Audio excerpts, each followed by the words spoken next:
Hello, welcome to the Bicycle Business Show. I am Boy and this is Tamas Nagy from GPS Tuner.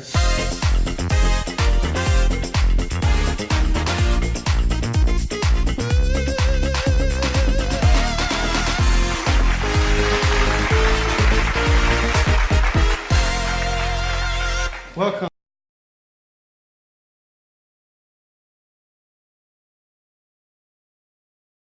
Show, so obviously there's a lot of discussions taking place, and we're fully booked with appointments, but still you see faces, and you must speak to everybody, and you're trying to get as much as you can in. In just 3 days. In just 3 days, yeah. I'm disappointed the fourth one is gone. Yeah. Well, yeah, we all have to deal with that, unfortunately. Let's talk about Budapest, because GPS Tuner is from Budapest. It's a lovely city. I've been there a couple of times now, and like to love to walk around the river, see the nice spots. But I've never known if Budapest is a good city to ride a bike. I think it's an excellent city, and the infrastructure is growing from past 5 years. I think you can really see the difference. The Budapest is so beautiful that I actually live there. Yeah, because you have lived in New York, right? Yes, that's correct. I spent 20 years in the United States, and then 7 years ago, recently for me, moved back to Hungary. And how did you get there? Via GPS? Yes, but I did not have such good navigation as I have now with the GPS Tuner. You see that? Yeah, it's a good one. Thanks. I just made that up a couple of minutes ago.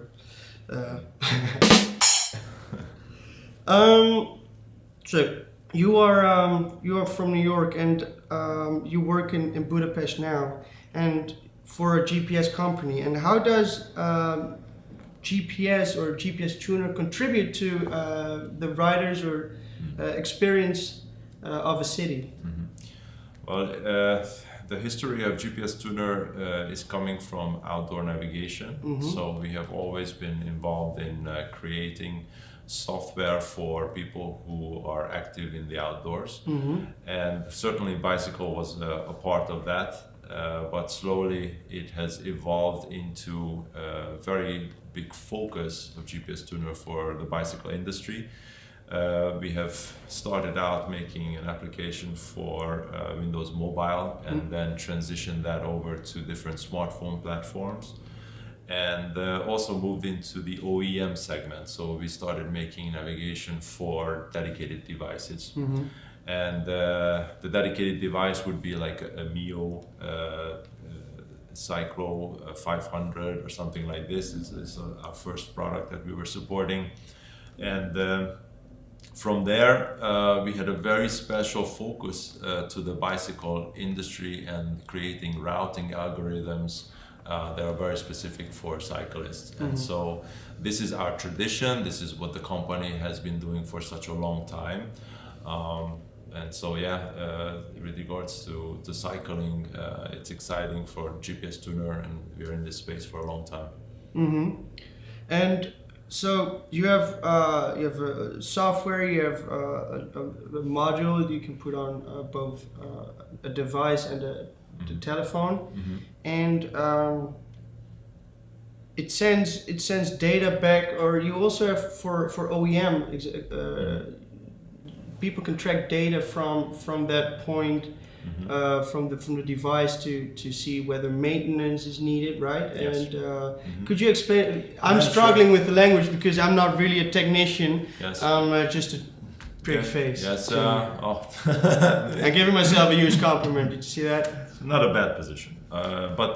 So GPS Tuner has focused for the last 5 years on not just cycling, but within it the electric mobility and electric bicycles. And so the software that we have is able to understand the data that's coming from an e-bike. And we get this information via Bluetooth or simply connecting a dedicated device through CAN bus. So we get the information from the e-bike regarding the battery, the motor, and also the HMI or any other component that has relevant information for us.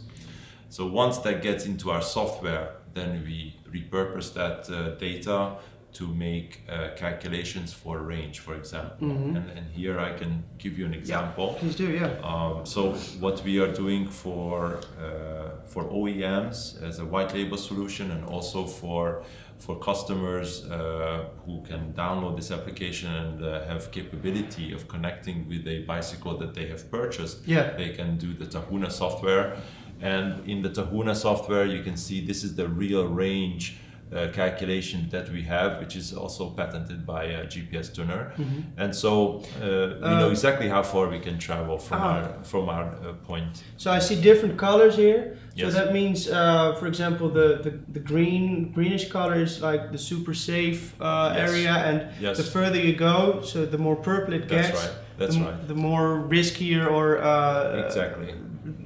The range is you're probably gonna run out of battery there. Yeah, that's what the word was. Not only are we taking a look at the battery itself, but we also take a look at your user behavior. And that's all done with calculations on the smartphone within your application. And is the consumer able to see that as well, or does it go straight to the manufacturer? No, all this data is strictly on the phone, only for the person himself. For the smarter calculation. So we recognize that maybe you are a lighter user, a heavier user, you like to cycle in different assist levels, in different grades or elevations.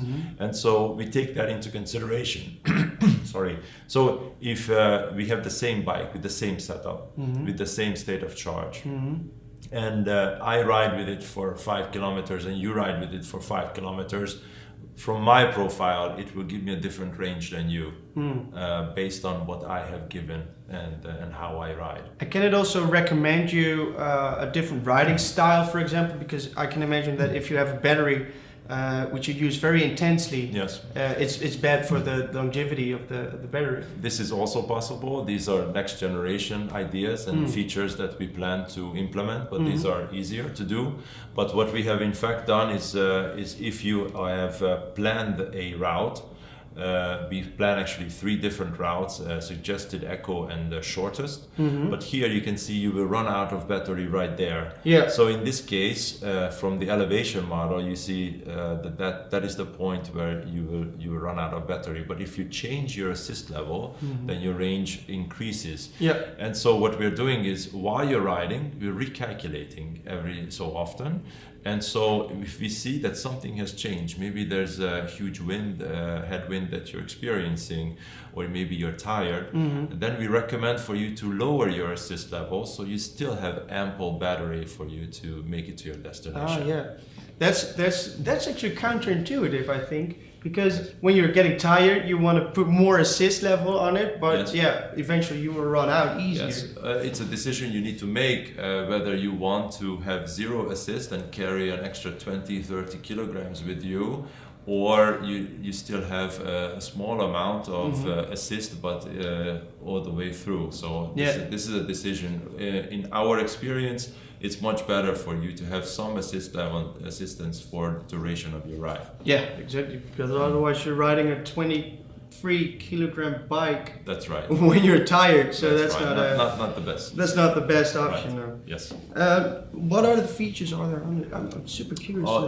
We have loads of features. So this assist level is one, but we also have the capability of putting if you have, for example, a heart rate belt on, and you manage to tell us what is the range that you would like to be in your heart rate, and the upper and lower control limits are set, and when you're going past it, then we make a recommendation for you to change your assist level so that you bring down your heart rate. Or if you dip below it, then we also make that recommendation. So we're giving as much as much assistance to the user as possible. And it goes all through Internet of Things, so it's all connected. And it can be connected. However, part of our talking about Internet of Things. It's my dad. I'm sorry. I gotta take this. No problem. Hey, Dad. I'm in an interview right now, so I can't really talk right now. I'm sorry. I'll call you back. Okay. All right. See ya. Bye bye. Well, I got an Apple Watch. Very nice. It's super nice, but it's just like being a spy. But it's inconvenient. Actually, Tahuna is integrated with that. And really? So, yeah. I should get the app. And then you should, and I can talk about that as well. Yeah. Let's do that. Yeah. So basically, what happens is your smartphone. Or your smartwatch right now can be integrated with the Tahuna application, and so when you make a calculation to go somewhere, you push go, and then here's your turn instructions, and the turn instructions along with the map actually goes over to your cell phone or to your smartwatch, and so you can put your smartphone over into your pocket. And you have turn-by-turn navigation. Not just turn-by-turn navigation. That's key. We actually send the map over, so awesome. you see exactly what you see on your phone. Yeah. And you know you have 3 different ways to go. The arrow is telling you to go to the right. So it's actually a snippet of what you see on the smartphone. That's ingenious. Yes, I so really like the idea. I also like it because for a lot of times we have had features that the bicycle industry is asking for, and of course we try to make this happen. But sometimes it's nice to have a feature that I can even use, and I ride horses sometimes, and when I go into the woods, I cannot put my cell phone anywhere fixed on the horse, of course, so I can simply look at my watch. Yeah. That sounds really, really, really nice. I should get the app, definitely. You should definitely download it. Absolutely. Now, I am a kind of a history geek, and when I go into the city, I'd like to know about the architecture or the history about the city or the streets. I mean, and I can imagine that with a GPS or an application like that, you can implement that kind of applications. Yes. And my question to you is, how does GPS Tuner listen to customers' demand? Yeah, so we have a lot of feedback from users over the past 10 years. We just recently celebrated 10 years of GPS Tuner. Congratulations! Thank you very much. And so we have plenty of feedback in terms of features that everybody would like to see in the application. Actually, we have so many features now that what we are trying to do is to simplify the way that it's being used so that the user is not overwhelmed. But certainly POIs with regards to what you would like to see and what you would like to visit is something that we take into account. As a matter of fact, I was just in Japan the last couple of months, and I was there for the first time, and I wanted to take a look at some of the key sites for me to consider. And what I have done is used my Tahuna application to create favorites of what I want to see, and then we have a unique feature, which is also something that we have a patent on, which is the draw and plan feature. And here, what I'm able to do is I'm able to create my own route. So if my POIs, my favorites, are shown on the map, then I can simply connect them in a way or fashion that I would like to go and visit them. And like now that. is. And then we snap that to the road network, actually. Okay, there it is. But you can see I will run out of battery there, so maybe I should take a shorter route and then maybe try to go back from there to here. Oh yeah. And there it is. So you can super easily adjust. Yes. And is it mainly focused on e-bikes or e-bikers? It's focused on all cyclists. Okay. Actually, we have OEM devices that we support that are really high-end performance oriented. We have ones that are focused on the recreational rider, and then we have a super heavy focus on the e-bike riders right now with all the features that we have managed to come up with and have deployed into different bike manufacturer systems. So what I can hear about this is that you have a heavy focus on e-mobility right now. Absolutely. That's because I think the e-mobility is very upcoming, and so that means that you are an innovative company, always trying to stay ahead of the competition of the trends. Or yes, I would say maybe this is the wrong wording of trying to stay ahead, because we have run into problems where we are too far ahead. And if the market is not ready for it, then there's nothing you can do about that. Then you have to wait until people understand what you're trying to do. Yeah. And we have done many of those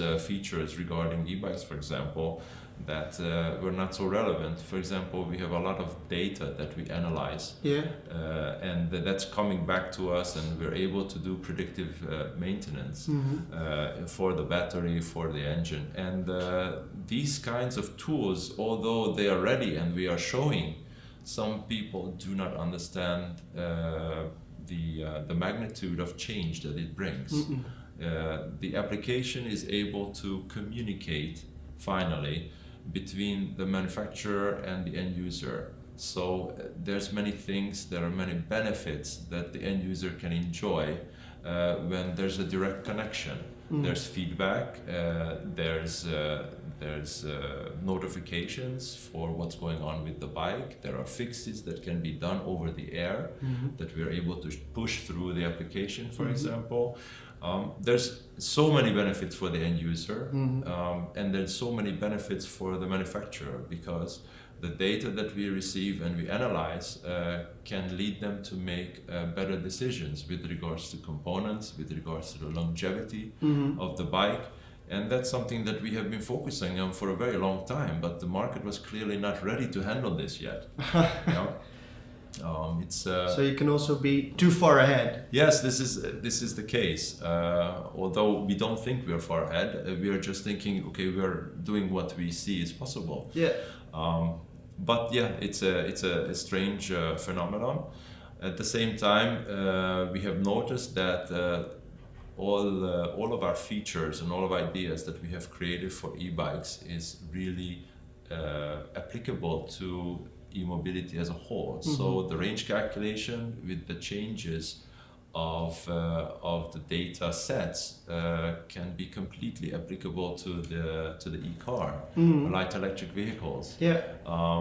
So we have done calculations where we find the optimal route of where you need to change or you need to charge your car, for example, if you go for a very long ride. Yeah, I can imagine. That's just, you can just use that for other purposes. I mean, e-mobility is super applicable in that sense. It's big, and now everything is offline for us in terms of calculations, but now we're also bringing in calculations that are coming and taking advantage of data that's online.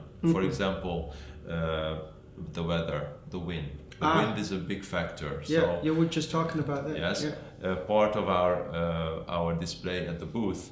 Actually, we have the range calculation in a interactive interface, and you can change the direction of the wind and see how that changes your range from your perspective. And of course, it's just iterations of this technology where we introduce other components like air conditioning and other stuff, or tire pressure, which can also change. All of this is already embedded into our algorithms, and it's available for all the OEMs to take advantage of, let it be e-bikes, or it can be e-cars or light electric vehicles, anything really. Well, okay. So there's a big range of possibilities and abilities there. Absolutely. Talking about the future, we're already getting there a little bit. We see and Eurobike. Let's combine these two, because we see that Eurobike has changed its date. Yeah. We see that Eurobike has changed the look and feel of the fair. And what is your take on that? I like consistency. So making a change like this, it may be good, it may not be good. Let's see. Let's see if there have been more people that can participate. Let's see if the timing of the show is better because they can better prepare, make decisions for the next cycle or next year's product. I don't know, really. For us, it's a continuous information offload because we participate at Eurobike, at Taipei Cycle, we go to the Shanghai show, we go to Interbike. So it's really every so many months we set up for the new show and we're offloading all the information that we have. So whether Eurobike made a smart move by changing the date, that's yet to be seen, I think. Let's see what the feedback is. Let's see what the feedback is. So time is almost up and running out. We're out of time. So I saved the best question for last. Okay. If you could change the immobility industry by yourself, how would you do that? I would really push for more connectivity. So right now everybody is talking about it, but it's really not at a stage where the technology that we have already is being utilized correctly. I think there's a lot that we're leaving on the table, so to speak, because we are afraid or because we're not adapting fast enough. But there's a super amount of features, super amount of ideas that can be implemented without any further technology improvements that we're not doing. So if I were to do anything to bring that forward, is just to push it so that people are able to be comfortable of taking advantage of this technology. Let it be the industry leaders or the end users, both, to have that understanding that this is okay, this is possible, and it's good for us. A real visionaire. I'm not sure, but that's what I see. Exactly. Thank you so much for taking the time. My pleasure. Thank you for having us. My pleasure as well.